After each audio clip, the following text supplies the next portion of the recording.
Boa noite, queridos amigos, que eu trago no coração, como ela falou, os evangelizadores de Blumenau. Um grupo de evangelizadores que eu conheço, inclusive tem gente aqui que eu reconheço, que é muito bom e eu venho sempre com muita alegria. E dessa vez, pela primeira vez, a oportunidade de fazer palestra, porque sempre trabalho com os evangelizadores, que é a nossa área. Eu sou educadora e é a nossa área. Quando eu subi a escada, e logo lá no pé da escada eu pude ver a foto da casinha quando começou, eu confesso que fico emocionada, porque 70 anos de trabalho espírita é para a gente respeitar. Em 1949, possivelmente aqueles que fundaram tiveram muitas dificuldades. Dificilmente uma casa cheia, dificilmente a adesão da cidade, dificilmente a compreensão de que nós não éramos, como se dizia na época, feiticeiros, charlatães, coisas do gênero, porque o Código Civil dizia isso. Foi preciso que a Constituição falasse mais alto, para que se tivesse liberdade de credo. Então, meus cumprimentos a esses fundadores, aqueles que continuaram, porque com certeza a luta foi grande. E eu dizia para Carmen Lúcia, quando vi a imagem, me veio à cena uma imagem de 2 anos atrás, exatamente no dia 18 de março de 2 anos atrás, eu falava em Cachoeiro de Itapemirim, a cidade dos meus avós, da minha mãe, a cidade onde eu nasci. E falando em Cachoeiro, numa casa mais antiga, inclusive do que essa, quando eu entrei, a casa era uma casa moderna, eu não me lembrava, eu saí de Cachoeiro muito jovenzinha, e quando eu entrei e que vi a foto, fiquei muito emocionada. Casa fundada pela minha avó.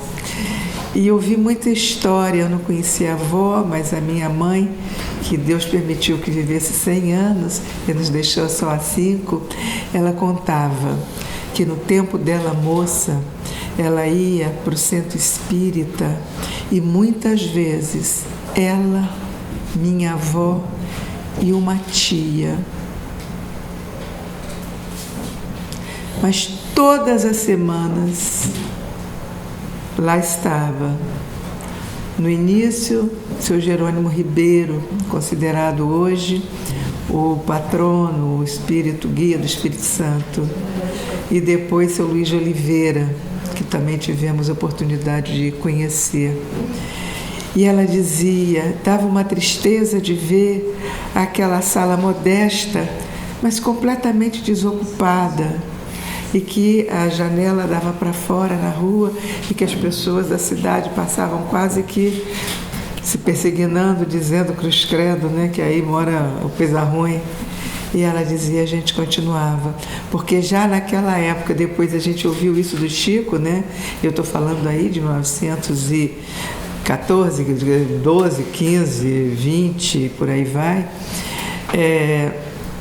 Eles diziam, está vazia aqui, mas os espíritos estão presentes e a obra vai crescer.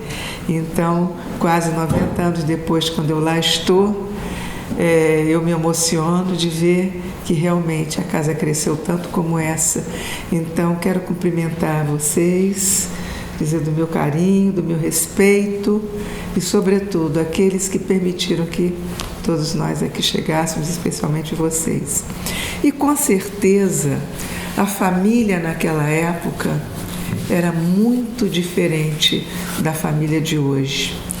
Com certeza, nas estatísticas da Fundação de 1949, possivelmente o modelo de família formado por pai, mãe e os filhos devia ser quase 100%, porque era uma época que não havia divórcio, só havia o desquite e A família que não era constituída dessa forma deveria ser ou de uma mãe sozinha, viúva, ou de um pai sozinho, viúvo, ou que vivia alguém com a avó, enfim, mas numa escala muito pequena.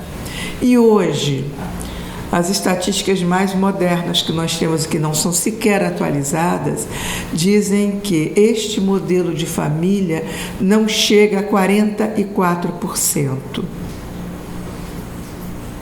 Ou seja, a grande maioria de famílias no Brasil não é mais a família que a gente chamava de família intacta, no sentido de que tem o pai, tem a mãe, tem as crianças daquele casamento. O mundo mudou muito e a gente não faz nenhum tipo de crítica, porque é da dinâmica da sociedade. Novos arranjos, novas formas, muitas delas muito boas, muito interessantes, novos aprendizados. Mas nós vamos falar de um assunto que toca muito direto à família, que é a questão da religiosidade como fator de prevenção na família, com as crianças e com os jovens. E eu me reporto logo de início a uma pesquisa muito informal, diga-se de passagem, que saiu há 3 dias atrás no Jornal do Rio de Janeiro, dando conta de feita por uma juíza, uma pesquisa informal, feita por uma juíza de uma vara de família, e que ela fez o levantamento de quem eram os jovens infratores que passaram durante um certo período de tempo ali pela vara de família. E ela vai descobrir que a grande maioria era formada por famílias constituídas só de mães, ou de mães e avós, em alguns casos só de pai. Casos de gente muito pobre, de meninos e jovens que 87% já tinha abandonado a escola, famílias grandes, com muitos filhos, apesar dessa situação, e que se tornaram infratores e que hoje estavam vítimas do tráfico. Muitos deles, diz a reportagem, devendo ao traficante. E essa é uma experiência que eu conheço de perto, porque durante um certo tempo, até 2 anos atrás, durante um período curto, inclusive, eu pude trabalhar no Degase, fazer um trabalho espírita no Degase, levar o evangelho para aqueles meninos que lá estão cumprindo medidas socioeducativas. No caso, não havia nenhum com acusação de assassinato, de homicídio, mas eram jovens infratores, sobretudo ligados ao tráfico. E a minha experiência, no caso, me deixou uma marca muito profunda em relação ao papel da família, porque conversando com os meninos, com os jovens, o mais velho tinha 17 anos, porque com 18 ele sai. Então, me lembro de um garotinho tão miúdo, de 13 anos, uma criança, que quando eu vi, levei um susto, achei que fosse filho de alguém que estivesse ali, junto com os infratores. Digo, menino, o que você está fazendo aqui? Você está aqui no Degase? Ele disse, estou. Como que você vem para cá? Não é possível que você tenha chegado aqui. Como é que foi? O que é? Cadê seu pai? Cadê sua mãe? Ele disse, meu pai está preso. Agora, como é que você foi? Eu fui apanhado com meu irmão e meu tio. Nós estávamos vendendo na Boca de Fumo. Digo, e sua mãe? A mamãe é a dona da Boca de Fumo. Vocês podem imaginar o choque que eu tive, a dor que eu senti de pensar naquela mulher que, ao invés de, sem julgamento, gente, porque eu não conheço a história, nós estamos vivendo isso, que de alguma forma ela está nessa situação, levando seus filhos, uma criança de 13 anos, para cumprir pena socioeducativa, convivendo com outros meninos que estão estão ligadas ao crime, ligadas à vida errada. E quando nós levávamos o Evangelho, quando nós pedíamos para fazer oração, me chamava muita atenção que eles sabiam Pai Nosso. Não entendia como essas crianças, de alguma forma, nós não saíamos sem pedir a eles que rezassem. E era muito engraçado, porque eles rezavam muito parecido com os jogadores de futebol, aos arrancos. Pai Nosso que está no céu, santificado seja o vosso nome. Mas sabiam que, de alguma forma, essas crianças tinham sido apresentadas a Jesus, à religião. E mais uma experiência também lá no Degase me chamou muita atenção, porque havia um dos meninos, que já não está mais entre nós, que dizia para mim, ele se drogava lá mesmo. E eu ficava muito admirada de saber que tinha droga lá dentro. Ele dizia, claro que tem, que a gente vende e compra todos eles aqui. Ou seja, infelizmente, né, isso é o quadro. E ele então me confessava tudo, me dizia tudo, sempre muito alto. E ele falava, então ele dizia, olha, eu sei que eu não vou durar muito. E de fato, 3, 4 meses depois que nós saímos, ele já não estava mais entre nós, aos 17 anos. Ele dizia, eu não conheci nada de bom. Quando eu nasci, meu pai estava preso. Na nossa creche tem muitos, que os pais, ou irmão, tem muito irmão preso. E a nossa creche é numa área de risco, nós estamos numa boca de fumo, no fundo da Baía de Guanabara, numa cidade satélite, chamada São Gonçalo, ao lado do Rio de Janeiro.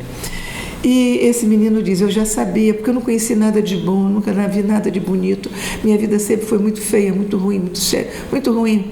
E eu sabia aos 3 anos que ia ser bandido. Eu digo, não fala assim, tem futuro, você não precisa ser bandido, você pode mudar de vida, acredita em mim, você pode, você tem condição. E ele convicto, dizendo, comigo não tem jeito. E parceiro dele, aliás, 2 parceiros desse menino e dos demais, chegavam atrasados. Eles diziam, desculpa, professora, chamavam de professora, desculpa, então tia, porque eu estou estudando, eu estou saindo aí, eu cheguei agora, eu estou trabalhando. Eu digo, vocês trabalham? Ah, sim, porque como é que veio parar aqui, se quiser contar? E eles diziam, não, eu conto, foi no vacilo. Todo mundo ali na boca de fumo, e a gente achava os 2 rapazes, vieram conversar. E, aliás, o que a gente mais fazia era conversar. E quando eu só acreditei, a ficha só caiu quando eu estava dentro do camburão. Todo mundo sabe o que é camburão? Mas eu não volto nunca mais. O primeiro dizia, eu tenho uma avó.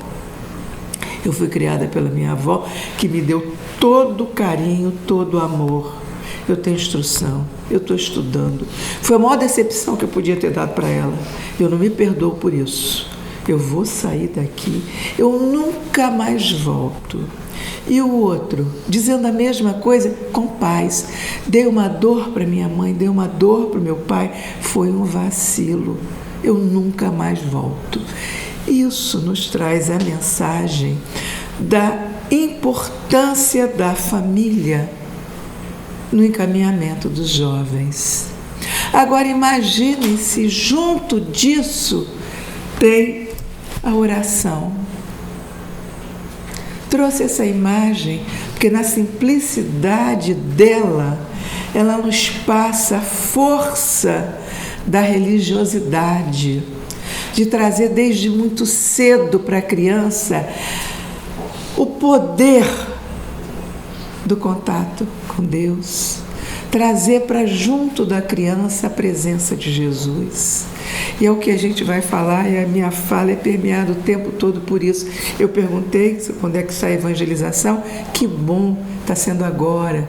Muitos então de vocês, parabéns, que trouxeram as crianças. E se não trazem, aquele que não traz, pensem nisso, na importância de falar de Jesus desde muito cedo. Nós, na nossa evangelização, tivemos a Manuela, uma garotinha que aos 3 anos de idade perdeu o pai. E desde os 3 anos de idade que perguntava: cadê papai? Cadê papai? Está com Jesus, está com Jesus.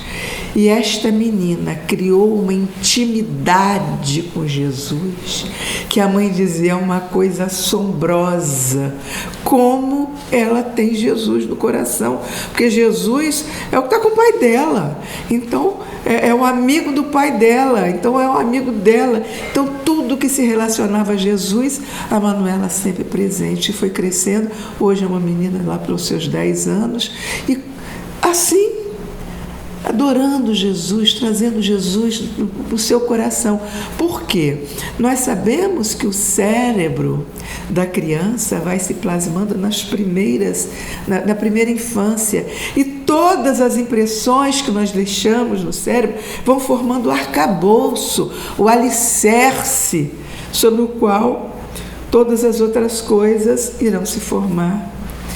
Então, é da maior importância que a gente diga isso. Diga para a criança, informe a criança, traga Jesus para perto, para ser o alicerce do cérebro, para ser o alicerce das primeiras impressões. E nessa busca para entender melhor o papel da religiosidade, nós encontramos numa revista norte-americana, a revista norte-americana de epidemiologia, de setembro do ano passado, uma pesquisa sobre o papel, a importância da religiosidade na proteção, como proteção. Como é que foi feita a pesquisa? Com 7.000 jovens. Uma pesquisa que começou em 99 e durou 14 anos. Ela pegou, na média de idade, 15 anos. Mesmo... Eu estou falando aqui com uma doutora em metodologia de pesquisa, metodologia científica, mesmo que tenha viés, e ela tem, porque foi feita com uma amostra mais ou menos voltada para o pessoal da saúde, mas a extensão do tempo e o número de entrevistas dilui qualquer viés, né? Porque ela é muito, muito intenso, é um número muito alto, 7.000, a partir de mais ou menos por volta média aí de 15 anos, e eles então fizeram testagens quando eles tinham em média 23 anos, ou seja, pega no início quando ele está por volta de 15, aí a gente tem de 12 até mais ou menos 18, 19, para dar essa média aí. Depois a segunda testagem aos 26, já saindo da adolescência bastante, né? E a última já um adulto já formado, um adulto já com constituído família, não é isso? E é pela Escola de Saúde Pública de Harvard, ou seja, é uma universidade conceituada, né? E os autores são Ying Shen e Tyler Vander Willers. Pois bem, eles pegaram um estudo que já estava sendo feito e que tinha 2 questões que interessavam a eles. E é sobre essas 2 questões que houve, então, este acompanhamento. As 2 questões eram perguntar para eles: você frequenta algum ofício religioso? E eles podiam dar esses 3 tipos de resposta. Nunca, frequenta menos de uma vez por semana, ou então frequenta mais de uma vez por semana. Perguntando aqui para vocês, vocês podem imaginar o que vocês responderiam. Acredito que todos nós responderíamos pelo menos, né, ou mais de uma vez por semana. E perguntavam também: você ora ou medita? E a resposta é nunca, ou menos de uma vez por dia e mais de uma vez por dia. Eu também acredito que se fosse perguntar, nós estaríamos no terceiro caso de orar, no nosso caso até orar mesmo, né? Mais de uma vez por dia. Então está claro, queria que vocês entendessem bem as perguntas. Ora, o medita frequenta algum ofício, porque não se prende a nenhum tipo de religião. Ele vai perguntar para o budista, ele vai perguntar para o protestante, para o anglicano, nos Estados Unidos, possivelmente muito anglicano, para o católico, se tivesse algum espírita, não sei, a pesquisa não conta, mas vai perguntar se frequenta, se vai, se tem o hábito de ir até o seu templo e se tem a prática da oração. Então, esses 7.000 que foram acompanhados, um percentual muito grande, a maioria, diz que pelo menos ora mais de uma vez por dia e frequenta mais de uma vez por semana. É mais de 50%.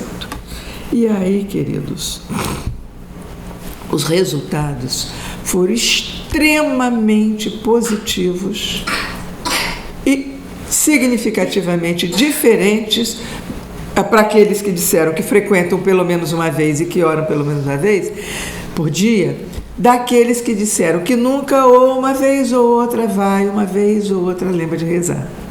E nós vamos focar exatamente o que aconteceu com essas pessoas que disseram que têm o hábito da oração e que têm o hábito de frequentar. Os resultados são tão positivos que nos convencem. E vejam, Universidade de Harvard, não foi nenhum grupo de religião que procurou fazer isso, porque poderia dizer, não, isso aí ele está puxando, como a gente diz na gíria, está puxando a sardinha para o lado dele. Não, é pesquisa séria, é pesquisa científica, sem nenhum comprometimento com religião nenhuma. E aí o que ele vai dizer? Ele vai dizer, quer dizer, e os demais? Os demais não tiveram esse benefício.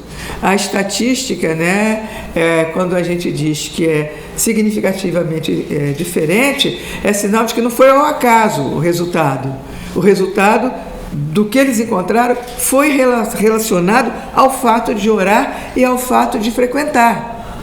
Não foi ao acaso, Então, essas coisas só aconteceram, que eu vou mostrar, com aqueles que frequentavam. Então, uma ampla gama de bem-estar psicológico, mais satisfação com a vida.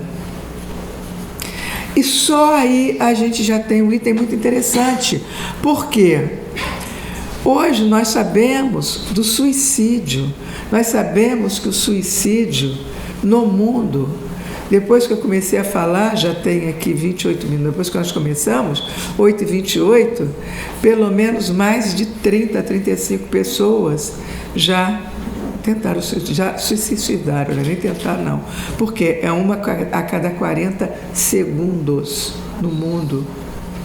Estatística velha, não é estatística nova não.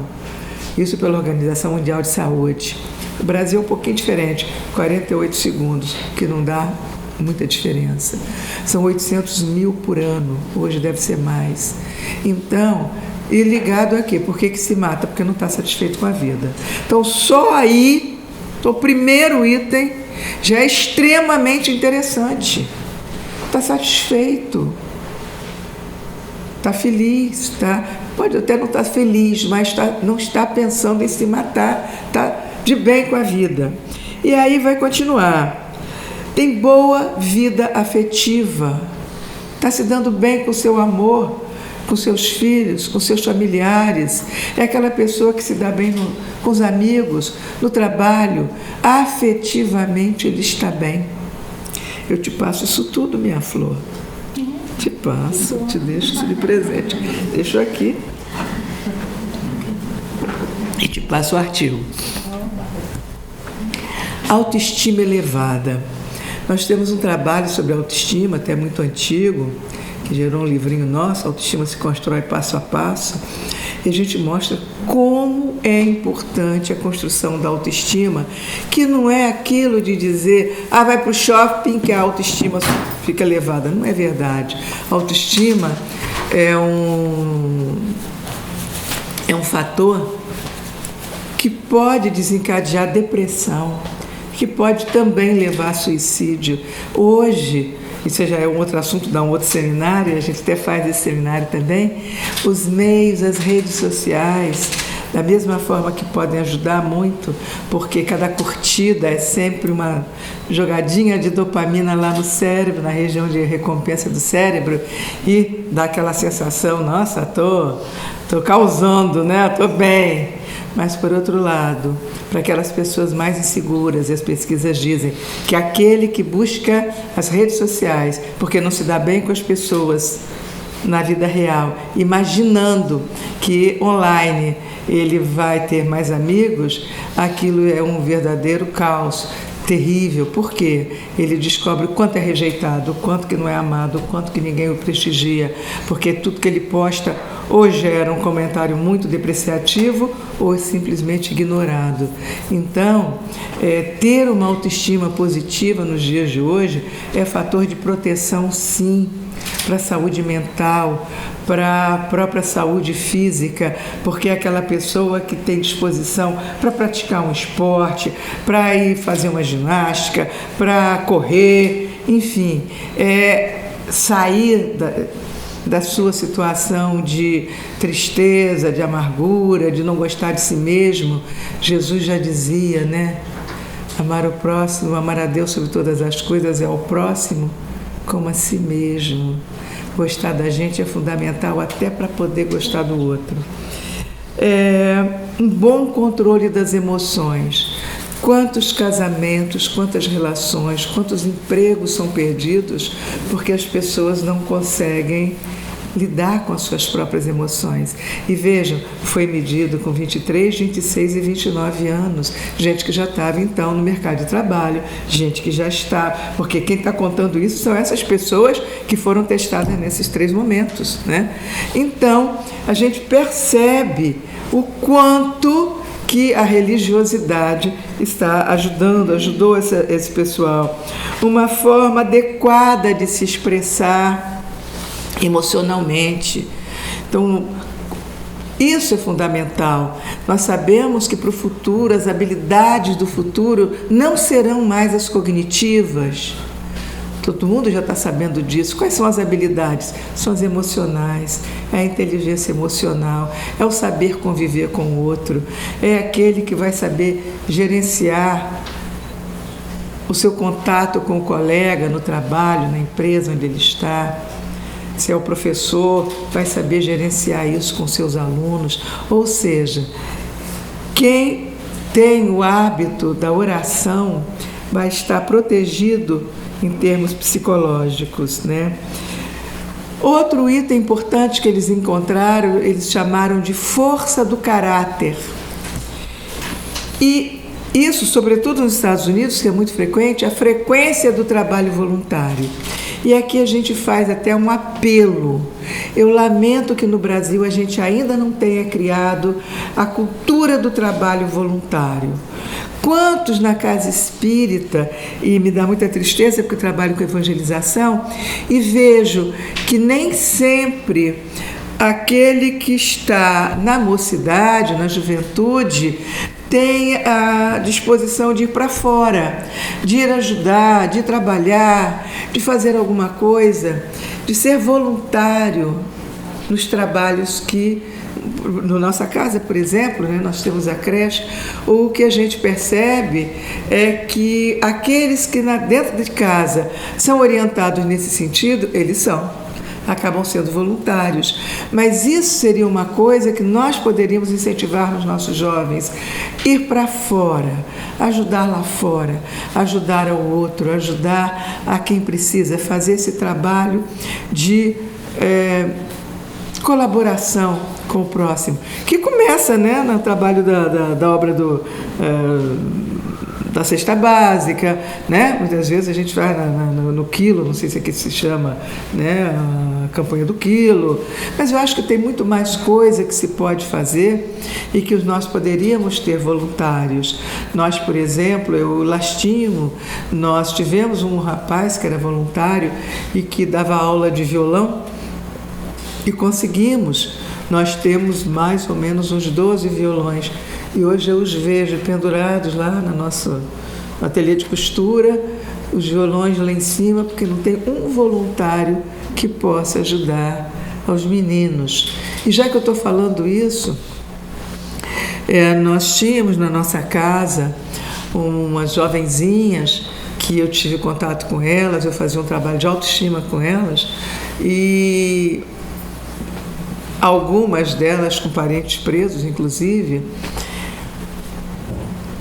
e elas não estavam mais na casa, elas iam à casa porque tinha aula de violão. E eu perguntei, mas por que vocês não estão mais aqui? Vocês só estão vindo para aula de violão? É porque a gente foi para a igreja evangélica e lá a gente toca, lá a gente canta. Digo, puxa, e aqui a gente não tem, né? Podíamos ter. E foi a última turma que teve aulinha de violão, porque a gente não tem voluntário. Então, como é importante, e isso foi uma coisa que eles mostraram. Ou seja, praticar a caridade que a gente aprende na religião, porque se eles têm religião, eles conhecem isso, eles conhecem a mensagem de Jesus. E a mensagem é: leve a luz ao seu irmão, vai trabalhar com o outro, vai servir. Né? E esses aí da pesquisa mostraram isso. Esse senso de missão, esse senso de que eu preciso, para exercitar a minha religiosidade, essa minha ligação com Deus, eu me sinto como uma missão minha fazer. Vale lembrar, inclusive, né, eu aqui estou me lembrando do Albert Schweitzer, tão bem sucedido, filho de teólogo, se formou muito cedo, foi professor de teologia na universidade, lá na Alsácia, que na época não era da Alemanha, não me lembro mais, acho que era da Alemanha, da França, e depois ele vai inclusive para um campo de concentração por conta disso. E ele, um dos maiores concertista de Bach da época, uma pessoa que conhecia até profundamente órgão, consertava órgão, montava órgão, um homem bem resolvido, um rapaz bem resolvido. Ele era tão feliz, que um dia bate nele esse senso de missão. Teólogo, filho de um pastor, vivendo a essência do Evangelho, ele diz: como que eu tenho tudo isso? Como que Deus me deu tanta coisa? Será que eu não tenho alguma coisa para fazer pelos outros? Eu preciso achar isso, eu tenho que encontrar. E aí está na reitoria, esperando o reitor, bota a mão na mesa, está lá: precisa-se de missionário para o Gabão, interior da África. Ele diz: como é que é? É isso. Estava com 24 anos de idade. Disse: eu vou estudar medicina, vou me formar e vou ser missionário, vou para o Gabão. Preciso terminar a história. Prêmio Nobel da Paz em 1952. Albert Schweitzer. Senso de missão, que Deus tinha dado tanto a ele que ele precisava fazer alguma coisa. Perdão das faltas alheias. Quantos de nós sabemos que dentro dos sintomas da depressão, e depressão está intimamente ligada a suicídio, a gente vem estudando muito sobre suicídio, tem falado muito sobre suicídio, apesar de ser um dia de festa, um mês de festa, me perdoem, mas é um SOS que a garotada está dando para a gente, porque entre a faixa de 15 a 29 anos é a segunda causa de morte. É normal alguém aqui, aos 15 anos, estava pensando em tirar a vida? É normal que seja causa de morte sair da vida antes de completar 30 pelas portas da autodestruição? Não. Tem muita depressão, tem muita dor. Depressão é doença, depressão causa muita dor. E muitas vezes, essa dificuldade de perdoar, essa dificuldade de entender o outro, de não se sentir tão culpado, isso tudo é tão premente que leva para o caminho da depressão. Então, essa questão de ter a religiosidade, essa consciência de força do caráter, de saber perdoar as faltas alheias, se colocar no lugar do outro, de entender que o outro também pode errar, é fruto de quem ora. Porque quando ele ora, ele vai dizer o quê? No Pai Nosso? Perdoai as nossas dívidas. Se ele tem fé, se ele é convicto, o perdoai as nossas dívidas é para valer, é de verdade, como deveria ser para todos nós, não é isso? Então, perdão das faltas alheias. E o benefício se vai também para a saúde e bem-estar físico. Menor número de problemas de saúde, pessoas mais saudáveis, pessoas que oram, são as pessoas mais saudáveis, são pessoas que mantêm a sua saúde. E, sobretudo, a saúde mental, com menor ocorrência de depressão e ansiedade. Agora, essa questão de diminuir a ansiedade é sobretudo para quem frequenta, para quem continua. E aí eu penso, nós que temos o passe, as pessoas que têm sua religião, que têm os seus rituais e que toda semana, por exemplo, vai e comunga, parece que pacifica por dentro.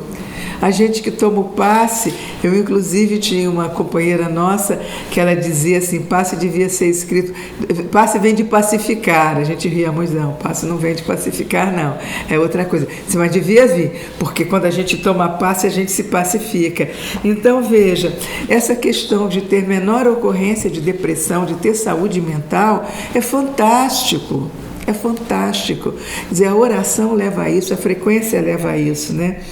E a questão aí vem toda a parte comportamental, menor ocorrência de tabagismo, de consumo compulsivo. Então sabemos como o tabagismo leva ao câncer, leva a doença, à autodestruição, e que vai levar para o plano espiritual, e que vai ter marcas no perispírito para outra vida. Então, como é importante isso, e não é só o uso de maconha e drogas ilícitas. Então, veja, nós estamos comparando o grupo que frequenta e que ora com aquele que nunca vai. E a diferença é tão grande que isso assustou os cientistas. Olha só, eles não são envolvidos com droga, são muito pouco em relação aos outros. A diferença é grande entre os dois grupos.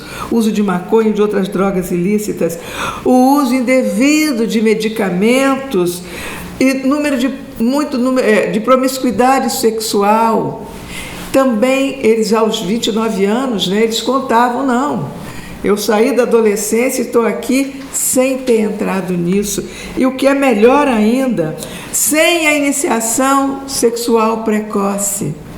Por quê?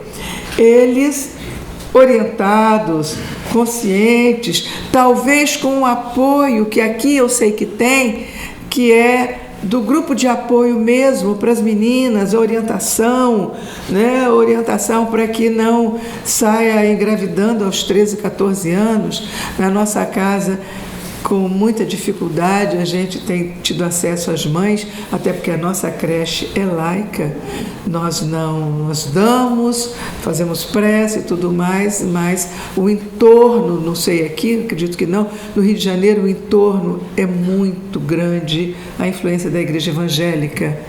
E o nosso entorno não é diferente, a população abaixo da linha de pobreza nós estamos, e com dificuldade a gente consegue trazer as mães da creche, não da evangelização.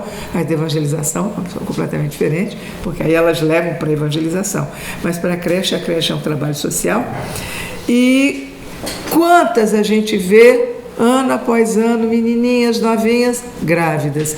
Então, a questão da gravidez precoce, sabemos que é um problema de saúde pública no Brasil, e a oração ajuda. E a diminuição também de histórias de doenças sexualmente transmitidas, de gravidez precoce. Então é isso que a gente gostaria de trazer, não é? Essa questão da importância de se trazer desde cedo a religiosidade, a espiritualidade. Como é que nós fazemos? Nós espíritas, no Evangelho do Lar. O Evangelho do Lar realmente é aquele momento em que a gente faz aquela conexão com Deus, com a espiritualidade, com os amigos, anjos de guarda de cada um daqueles que estão ali presentes, que traz a luz para dentro de casa, é a proteção. E a criança pequenininha, quando ela começa desde muito cedo a participar, a gente percebe que para ela aquilo é absolutamente natural.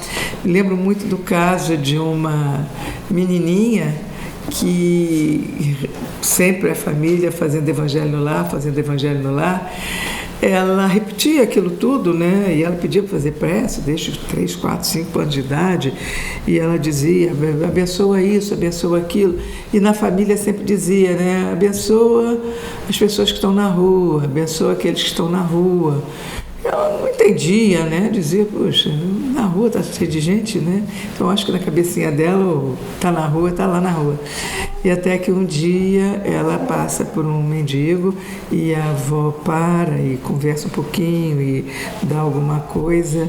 E ela pergunta, mas por que ele está aqui, não tem casa? Não, minha filha, essa é gente da rua, né? Gente que está na rua. É para esses que a gente reza? E ele tem cachorro? Evangelho no Lar. Papai do céu abençoa o povo da rua, mas abençoa os cachorros também, né? Porque ficou na cabecinha dela. Natural, a coisa mais natural do mundo é essa relação, esse hábito, essa proteção. E trazer para a evangelização. Então, não é pelo fato de eu ser tão ligada à evangelização, mas é pela certeza absoluta da importância da evangelização.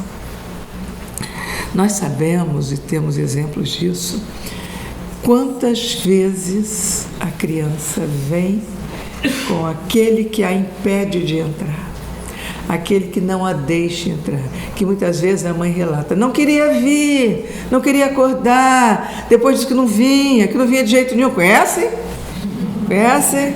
Mas não vinha de jeito nenhum, e a gente traz. E quando você estiver comigo, vai ver, mas eu dei ódio, vai vir sim, precisa vir. E que aos poucos vai mudando, e não raro, quando chega lá pelos seus 15, 16 anos, diz, eu já posso ajudar na evangelização? Já posso ir para lá ajudar? Queria ser evangelizador, conhecemos inúmeros casos de crianças que não queriam, que não gostavam. Estou lembrando daqueles que não querem entrar, que fazem assim, e que a gente às vezes vai dar passo lá fora. Eu coordenando, né, sempre tentando ser muito amorosa, tentando entender que ele não está sozinho, e abraçando, e trazendo, e dando passe com ele assim. E aí leva-se para a mediúnica, e o caso fica para lá de claro, né? É o acompanhante que está com ele, que não aceita, que não quer, que não deseja, e que com o tempo, eu tenho inclusive fotos dessa criança que eu estou relatando, lá na frente, passando slide. Que eu dizia, mas você é tão esperto, eu preciso tanto, que a gente canta com os slides na parede, eu preciso tanto da sua ajuda, você é tão esperto, vai lá para frente, veja que você entrou, vem cá, para fazer o quê? Para passar com o seu dedinho aqui, ó, aperta aqui que você vai passando as músicas. Agora tem que perguntar para eles o que eles querem. Gracinha, ele fazendo quase que lista na cabeça. Então, primeiro essa, né, porque eles não cantam na ordem. Tem mais de 20, 30 músicas. Qual que a gente vai cantar hoje? Vai ser essa? Você, canta aquela. Canta. Então, ó, primeiro essa. Agora, depois eu canto a sua. Eu dizia, tá vendo? Eu não queria nem entrar. Como é importante a evangelização. Como é importante trazer a criança para o ambiente. Por quê? Nós não sabemos quem é a criança, nós não sabemos quem é esse espírito, nós não sabemos quem é que ele traz, que passado que ele traz, só que ele traz esquecimento. E quando a gente traz a criança para a evangelização, fala de Jesus, traz o evangelho, traz Kardec, traz a doutrina, ele vai crescendo, vai crescendo, vai crescendo. Se aquela ligação dele com o seu passado está lá, quando ele começa, e Kardec é muito claro quando ele diz isso, dos 15 aos 20 anos, ele começa a se manifestar a sua verdadeira identidade, né? Quando isso acontece, ele já está com uma outra sintonia que naquela lá não pega. Ele já está aqui, ó, sintonia da casa espírita. Ele já diluiu aquela sintonia. Isso é o maior bem que a gente pode fazer. Hoje nós estamos interessados em estudar sobre o TEA, sobre o transtorno do espectro autista, para levar a evangelização para o autista, para o paralisado cerebral. Mesmo que ele jamais diga uma palavra, para aquelas crianças que têm dificuldade, não importa. O que a gente quer é o ambiente da casa espírita, é a ligação com a espiritualidade. E se junto disso ainda conseguir passar algum conhecimento, e é lindo a gente ver como o conhecimento vai se expressando lá fora, como que a criança leva o conteúdo para casa. Eu me lembro de uma aula que nós demos, é que colocamos as roupas nas crianças, de agora vocês estão nessa vida, depois troca de roupa, agora vocês estão em outra vida. E quando trocava de roupa, em geral, quem tinha tido uma vida muito glamurosa numa existência, na outra ele seria uma existência menos glamurosa. Era a rainha, que agora era a servazinha, era o príncipezinho, que agora estava lá como lavrador. E para introduzir o conceito de reencarnação, que a gente não dá aula, não fica escrevendo nada, não tem nada muito formal, é mais a vivência. E aí a gente vê a menina chegar em casa e dizer: olha, eu na minha outra encarnação, usando a palavra, na minha outra encarnação não fui nem muito pobre nem muito rica, porque dessa vez eu não sou. Ou seja, olha o conteúdo aprendido, olha como é que isso vai sendo internalizado. Então é fundamental. Agora, realmente o que a gente percebe é que os nossos meninos, sobretudo os jovens, né, têm um desafio muito grande. Por quê? Mesmo que ele, na doutrina, ele aprenda todos aqueles conteúdos libertadores, todos aqueles conteúdos que são comprometidos com a sua evolução espiritual, porque o que ele sabe, em que ele baseia, o que ele leva para o mundo? Pelo menos duas coisas: a consciência de que é um ser em evolução, e que essa evolução se dá através do amor a Deus, ao próximo e a si mesmo, e que tem que se concretizar em ações. Isso é o básico. E aí ele está no mundo, e o mundo de hoje vai estar na contramão disso tudo. Então, o grande desafio dos nossos jovens, e aí eu tiro meu chapéu para aqueles que estão conseguindo, apesar de tudo. Eu sei que Santa Catarina tem uma juventude muito atuante, porque eu estou no movimento espírita, vejo o movimento, eu participo da Regional Sul, e o pessoal de Santa Catarina vai para a Regional Sul, e eu sei que tem uma juventude linda, atuante, né, Silvio? Faz filme, que está aí trabalhando. E que os desafios são muitos, porque a gente vive numa sociedade extremamente consumista e eles têm que colocar o ser antes do ter. Nós vivemos numa sociedade em que tudo é efêmero, tudo é descartável. E o que eles trazem é um conteúdo que não é efêmero e que não é descartável. É um conteúdo para a eternidade. É o conteúdo que vai ser do seu espírito, aquele que ele não vai perder nunca. Então, é a certeza que ele tem de que as coisas não são efêmeras, porque aquelas verdades do Evangelho, as verdades que nós aprendemos na doutrina, ele vai ter que conviver com o hedonismo, uma sociedade extremamente hedonista, que o maior valor é ter prazer em tudo, Acabamos de ler agora há pouco que a felicidade, na verdade, está na consciência tranquila. Nós fizemos a mensagem, antes de chegarmos aqui, a diretoria, e a mensagem diz, falando da felicidade. E esse jovem vai ser desafiado nisso. Vai todo mundo, e você não vai? Vamos para aqui, vamos para ali, vamos para a balada, vamos beber, vamos lá para o Oktoberfest. Mas você não vai? Como é difícil ser jovem nessa sociedade tão hedonista, tão consumista, que tudo é descartável, que tudo é efêmero, que não há momento para reflexão, tudo é superficial. Nunca se teve tanta informação, nunca. Nenhum sábio da antiguidade, da Idade Média, da Idade Moderna, nunca, como nós hoje temos. Um jornal de domingo, um grande jornal de domingo, tem mais informação do que as pessoas na Idade Média conseguiam ter durante a vida inteira.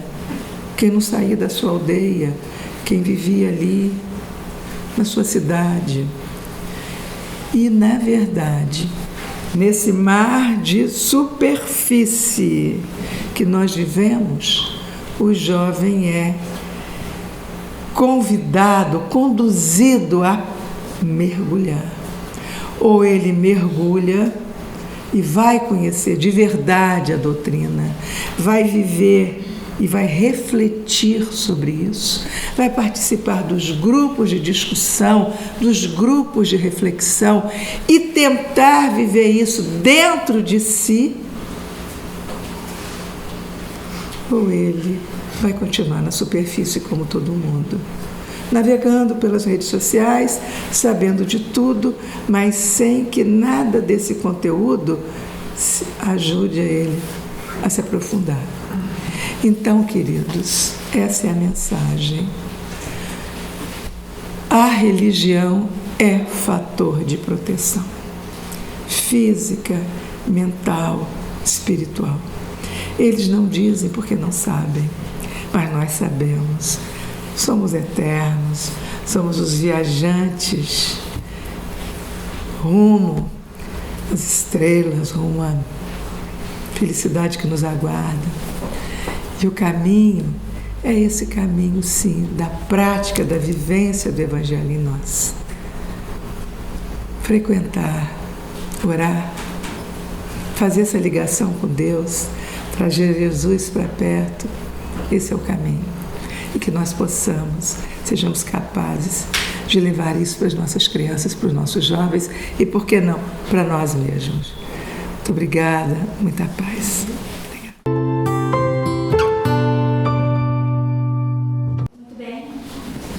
Vamos passar agora com o momento das perguntas, onde a Lúcia estará à disposição. Vamos aproveitar esse momento precioso, onde temos a oportunidade de conversar com alguém com uma experiência vasta, nos auxiliando, nos orientando em muita coisa. Então, aquele que quiser falar, levanta a mão e a gente passa a palavra. Quem vai começar? Por favor, Vera. A Vera vai. Prazer, Lúcia. Oi. Foi muito bom estar aqui me ouvindo. Eu tive um problema e hoje vim aqui sem saber. Fazia umas 2 semanas ou 3 que eu não podia vir. E fiquei muito feliz em encontrá-la. Obrigada. Muito obrigada. Eu gostaria de conversar contigo a respeito da situação. Eu tenho uma sócia que ela está casada com uma pessoa que eu conheço, um amigo, e ela tem 2 filhos de 2 relações anteriores com quem ela não casou. E quando ela casou com esse rapaz, com esse senhor que ela vive hoje, o filho tinha 2 anos. E ele amava esse menino, ele gosta muito de criança, ele tratou muito bem, até o menino ter 11, 12 anos, eles viveram como pai e filho, apesar de ter o pai, né, o menino. E dali em diante eles tratam uma luta constante. Esse menino, ele já chegaram às vezes de faca, ele batendo o padrasto nele, e é uma luta constante no lar. E eu tenho convidado muito ela para vir aqui. Eu já assisti palestras maravilhosas aqui que seriam altamente assim. Eu gosto muito dela, ela sofre muito. Ela tem 43 anos, tem todas as doenças que se podem imaginar. E assim, a menina está hoje com 17 anos. Todo mundo frequenta psiquiatra, psicólogo, toma remédio. E eu gostaria muito de poder ajudar um pouco mais concretamente. Realmente, assim, a gente às vezes tem medo de interferir, né? Mas ela me permite isso. E às vezes eu gostaria de saber se tem alguma forma, algum conselho que possas me dar para que eu possa talvez ajudá-la melhor, a conduzir melhor essa situação do filho. É muito triste. Tanto que o menino saiu da casa dela e foi morar com o pai. Esse atual companheiro dela é uma pessoa muito rica. E ela era pobre, as famílias dos pais, dos filhos dela também pobres, e ele foi morar com o pai. O pai era caminhoneiro e teve um acidente de caminhão, o menino estava 6 meses com ele e o pai morreu. Ele voltou e a situação ficou muito, muito, muito pior. E eu não sei, assim, eu gostaria de uma das coisas mais. para início de conversa, seu nome é? Vera. Vera. Para mim também é um prazer, Vera, que você esteja aqui.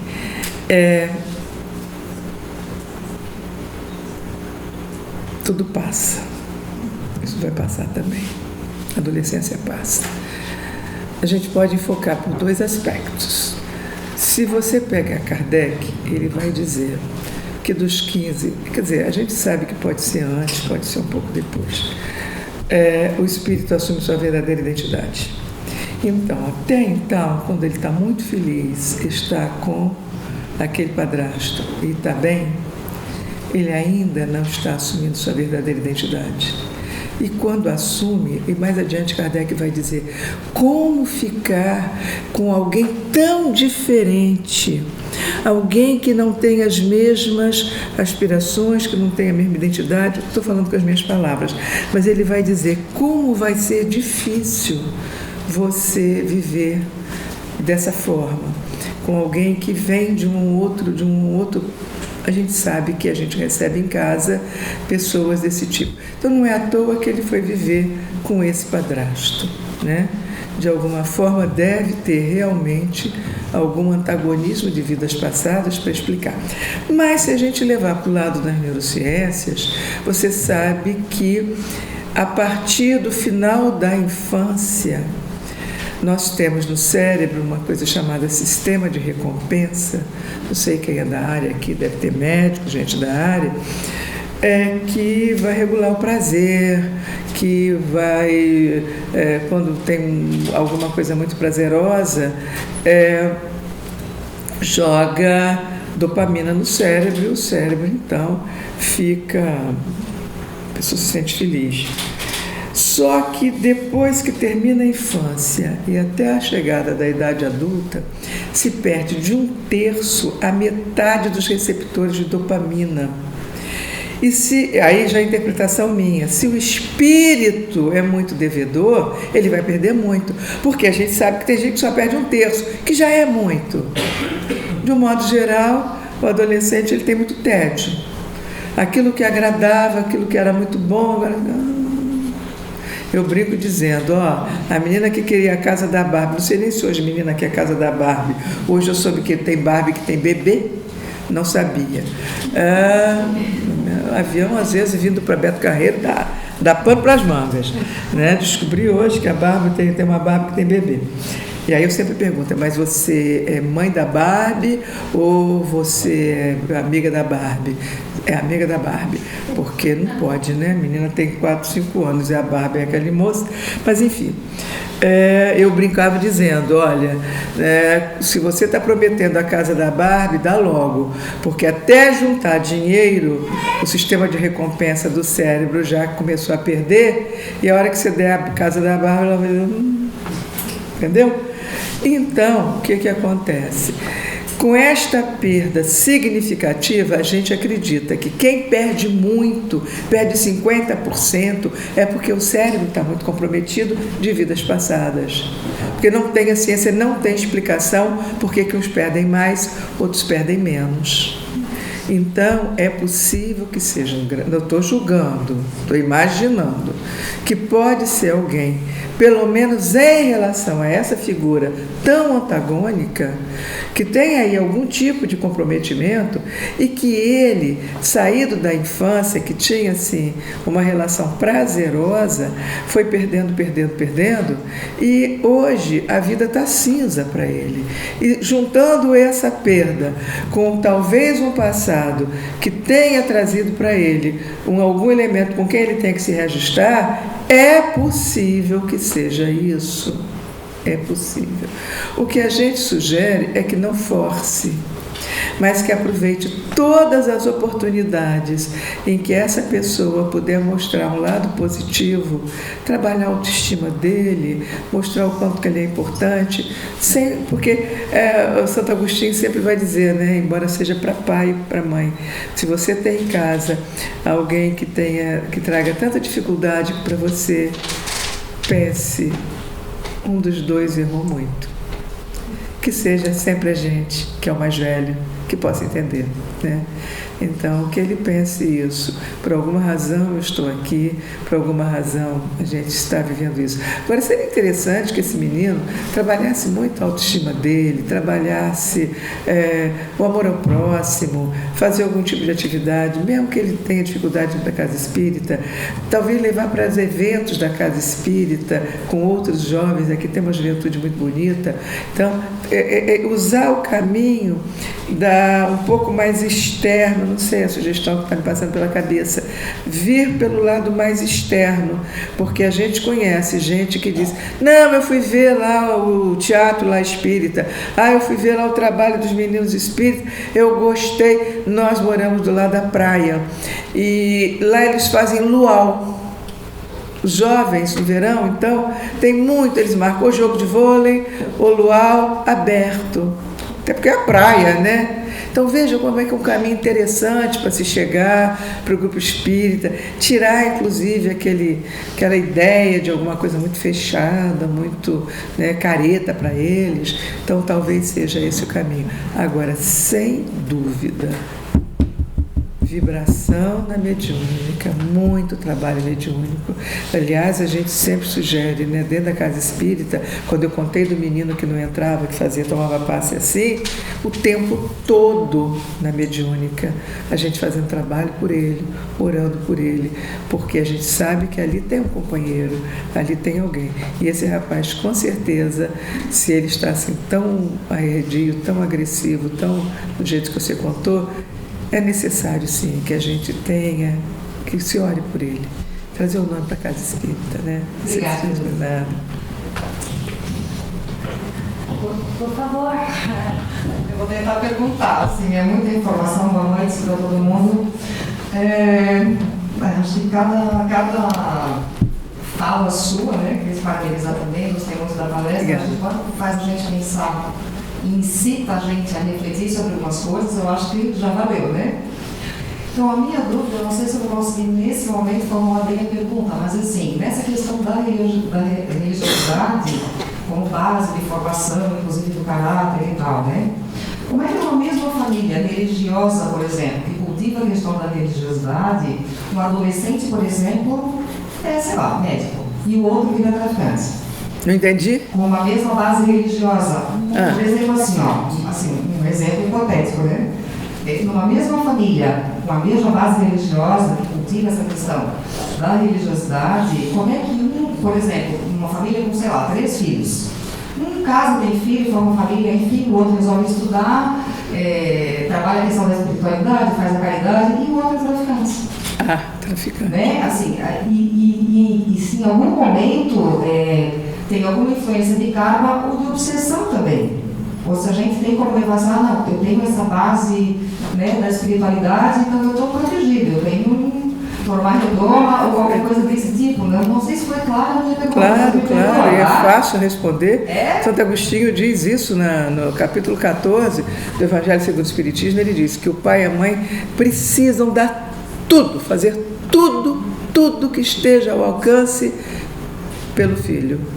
Mas se mesmo assim você não conseguir mudá-lo, durma com a sua consciência tranquila, porque ele é um espírito e traz a sua história. Porque, veja, eu vou te dar um exemplo concreto. Uma mãe perdeu o filho para o tráfico. Exatamente isso. Menina da casa espírita, um filho ótimo. O pai foi embora, ficou sozinho.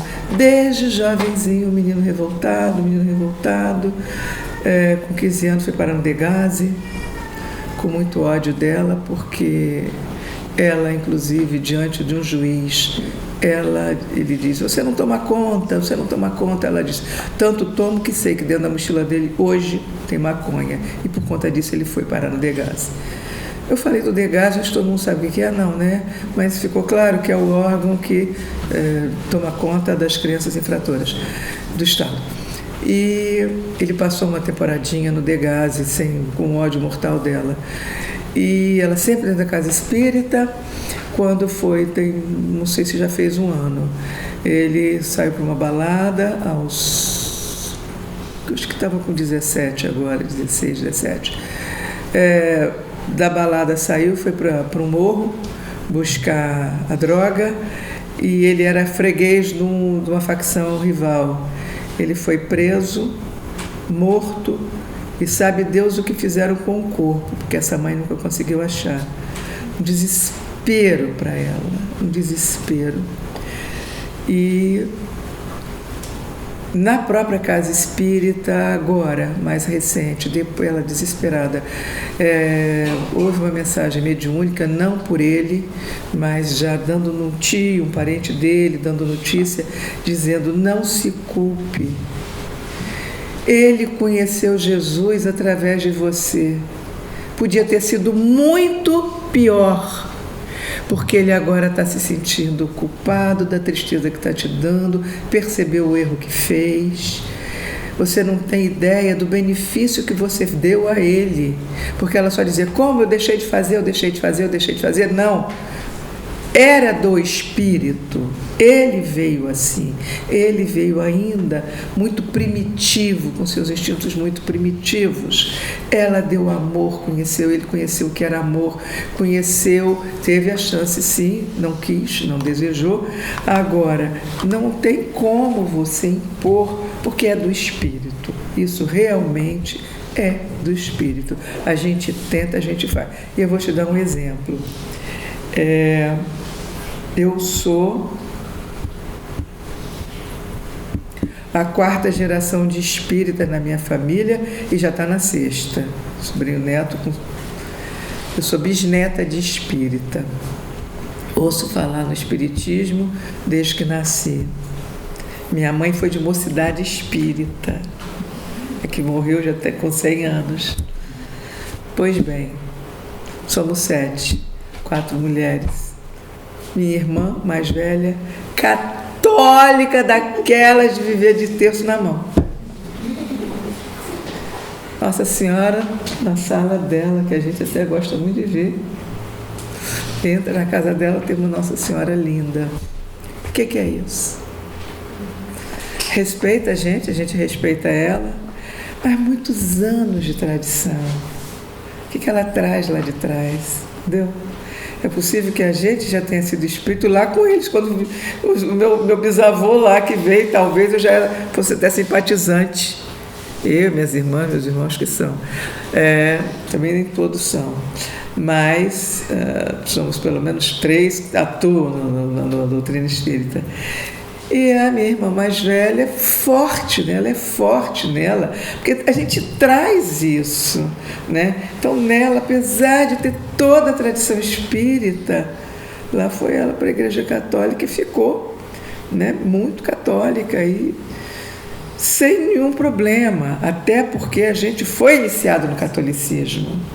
O meu lado materno era espírita, mas o lado paterno é libanês. Tem libanês aqui? Tem libanês? Alguém de origem libanesa? Ninguém? Não tem, nem sei. Só tem alemão? De origem libanesa, né? O libanês se define, a identidade do libanês não é nacional, é basicamente pela religião. Ele é muçulmano ou ele é católico maronita. E a minha avó fazia questão absoluta de dizer, não sou muçulmano. Eu aprendi a falar depois de adulta, que eu descobri que a palavra não era muçulmano, porque era assim que meus ouvidinhos ouviam de criança, né? Então, não somos muçulmanos, somos católicos. E ela pediu à minha mãe, pelo amor de Deus, ela era daquelas que devia passar no centro se persignando, né? Pelo amor de Deus, batiza todo mundo, pelo amor de Deus, leva, deixa levar.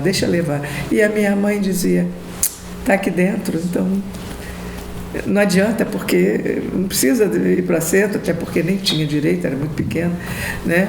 E aí, veja, daí ela ter começado e não saiu, e a gente voltou para o caminho lá da mãe.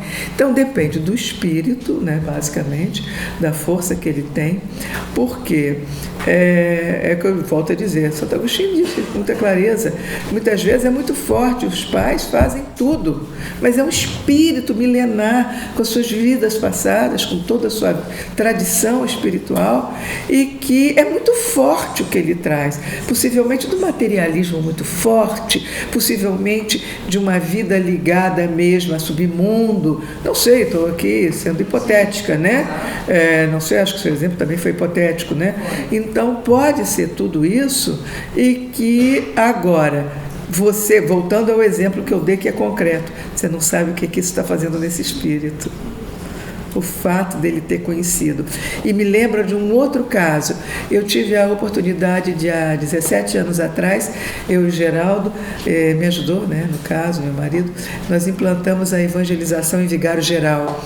Todo mundo sabe o que é Vigário Geral, o que representa? Para quem não sabe, é o símbolo do tráfico, é o símbolo da chacina, é o símbolo da dor, da miséria, uma favela no Rio de Janeiro. E quem me levou para lá?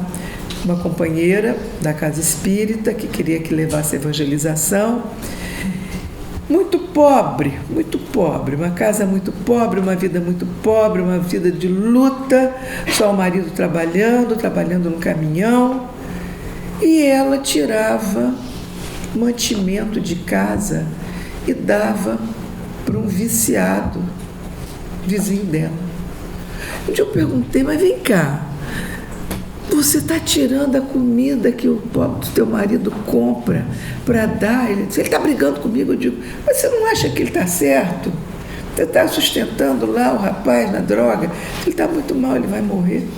E o dia que ele morrer, o dia que ele desencarnar, ele vai saber que existe amor. Eu estou fazendo um gesto de amor com ele.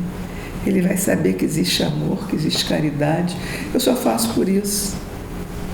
Falei, Essa mesma companheira, a primeira vez que eu estive na casa dela, ela já com o neto no colo, e uma criança rodava para lá e para cá, chamando de mãe. Eu achei estranho, um menino grande. E ele olhou para mim, sabe que eu tenho 2 mães? Eu falei, é mesmo? Legal. Passou, saiu.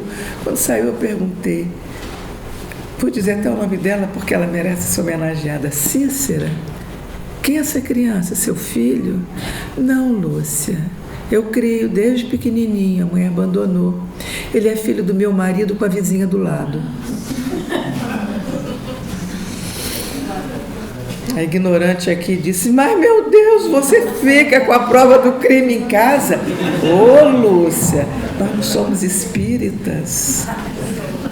Meus respeitos a Cícera, que já não está mais conosco. Então, veja, de alguma forma, aquele espírito que está tendo a religião, que está orando, que está... De alguma forma isso vai ficar. É o primeiro passo, é o primeiro degrau que ele vai levar, porque fica no espírito. Ele pode ainda estar no tráfico, ainda pode estar aqui, mas de alguma forma fica. E para terminar, vou contar mais um casinho para a gente ver a importância da evangelização. Nós tínhamos, muitos anos atrás, há mais de 20 anos atrás, na nossa casa espírita, uma evangelização, também num lugar pobre, não tão quanto de hoje, mas um lugarzinho pobre. E nós cantávamos, sempre cantamos muito. E antes da evangelização a gente cantava assim: a prece é uma luzinha que acendemos em nossa caminhada. Em prece vou seguindo o meu caminho, sem temer os perigos da estrada. Os problemas são difíceis, não se acabam, mas a prece me aquece o coração. Vou seguindo confiante na esperança, hei de encontrar uma boa solução. Cantávamos todos os sábados. Essa criança veio a desencarnar numa birosca. O pai bêbado não percebeu que a criança tropeçou, caiu, havia uma poça d'água, uma poça grande de lama. Ela morreu sufocada ali, ao lado do pai, na birosca. Todo mundo sabe o que é birosca, um lugar de bebida.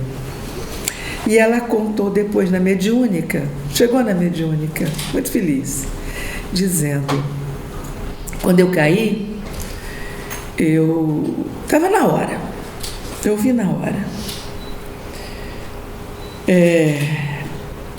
Estava tudo muito escuro, muito escuro. Eu não via nada, eu estava apavorado. Aí eu comecei a lembrar da musiquinha e comecei a cantar. A prece é uma luzinha. E aí eu vi que a luz foi se fazendo, e eu vi que tinha uma tiazinha da evangelização que me levou. Então isso vem provar para a gente que aquilo que a gente planta, por menorzinho que seja, para o espírito é fundamental.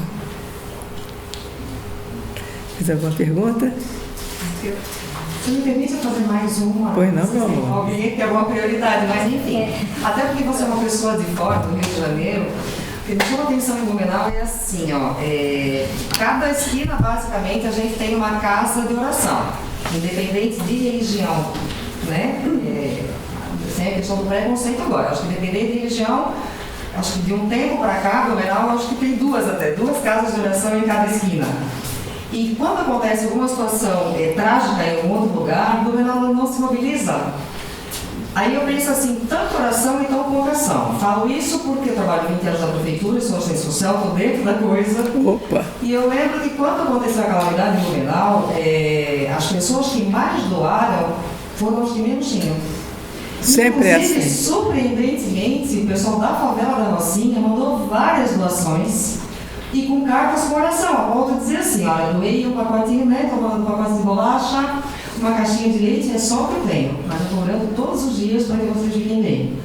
E aí eu penso assim, logo depois, por exemplo, aconteceu em Angra, e Blumenau não se mobilizou. E eu digo, gente, eu não acredito numa coisa dessa.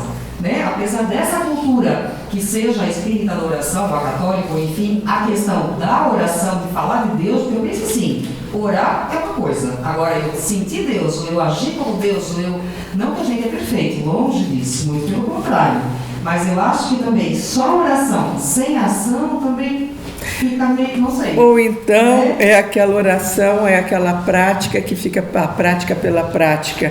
Eu estou quites, posso começar minha semana, porque eu já fui lá, já fui na igreja, seja lá onde for, mas não internalizou. Porque quem tem Jesus, quem já internalizou a prática do bem, não vai ser insensível. ele sempre vai procurar, de alguma forma, ajudar o próximo, né? Então, o que a gente vê é que muitas vezes, por exemplo, né, nos Estados Unidos, que acontece aquelas tragédias que a gente vive vendo, que agora no Brasil parece que também está aprendendo, é uma população extremamente... Eles praticam o anglicanismo, né? São anglicanos, e frequentam, vão lá, o Dia de Ação de Graças mobiliza o país inteiro, vai todo mundo para fazer o Dia de Ação de Graças. E, no entanto, aliás, falando no Dia de Ação de Graças, cada vez está antecipando o Black Friday, que é exatamente a liquidação do Dia de Ação de Graças. É a sexta-feira da semana, do final de semana, da quinta-feira, que é... No final de semana não, na quinta-feira, que é o Dia de Ação de Graças e o Black Friday. Então, eu tenho uma irmã que mora nos Estados Unidos, ela diz, eles ficam loucos para dar meia-noite, porque acabou a Ação de Graça. Então, que agora já estão terminando de jantar mais cedo ainda para poder correr para o shopping. Ou seja, de verdade, não quero julgar, mas a impressão que tem que aquilo que eu falei, do ter, parece que é muito mais forte do que o ser, né? E a gente está precisando fazer essa volta, a gente está precisando, e pelo menos nós espíritas sentimos isso.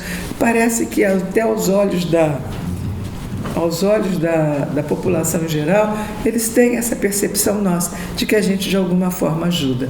Pelo menos essa percepção lá no Rio muito forte, de que de alguma forma o espírito é aquele que vai dar a sopa, é aquele que dá o agasalho, que faz a campanha, que está sempre pronto. Nossa casa é extremamente pobre, mas a gente não deixa de fazer campanha. Está sempre fazendo campanha para aquele que precisa, que leva para o outro lado, né? Silva Jardim é uma cidade próxima à nossa e muito mais pobre do que a gente. Então, nossa casa está sempre levando coisa para doar, a gente tem excesso e ganha muita roupa. Então, vamos levar para lá. Então, é normal. Mas é porque não internalizou. Eu acredito que não tem internalizado. Obrigada. Tinha mais alguém por aqui? Não? Está na hora de acabar? Não. Só gostaria, então, de agradecer, dizer que foi realmente uma alegria muito grande. E eu falo de coração. Eu falo de coração. Que vocês sejam abençoados, que essa casa continue sendo abençoada, que Deus abençoe essa diretoria, na pessoa dessa moça tão extraordinária, colega de profissão que eu conheci hoje, mas que parece assim, que já conhecemos há muitos anos, né? E temos amigos em comum, então é muito bom também saber disso. Somos amigas do Raul Teixeira, então vamos fazer pose para levar para Raul. Muito bem, muito obrigada, querido.